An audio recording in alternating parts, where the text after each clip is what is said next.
Adjourned.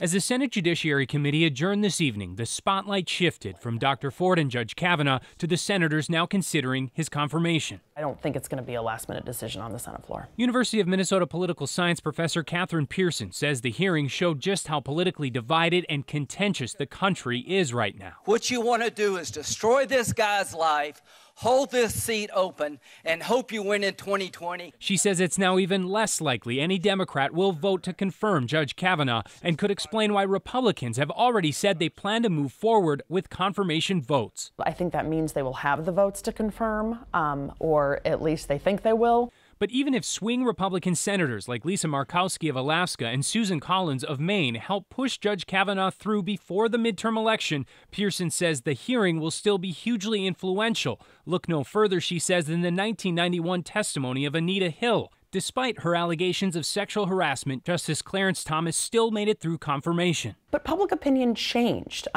Even a year later, public opinion had changed, and the 1992 elections saw a record number of women running for office in the 1992 cycle and a record number of women winning. The 2018 midterms have already far surpassed 1992 in the number of women candidates, and Pearson says the public's reaction to this hearing will have a major impact on who wins. And this issue could really mobilize voters on both sides of the aisle. And it could also mobilize independent voters who are particularly unlikely to vote in midterm elections. Of course, the midterm elections still come down to individual races and the candidates themselves. And Pearson says no senator likely improved their standing more than Minnesota's Amy Klobuchar today after she received an apology from Judge Kavanaugh during a very difficult moment. Guys. All right. Thank you, Kent. Appreciate it. Well,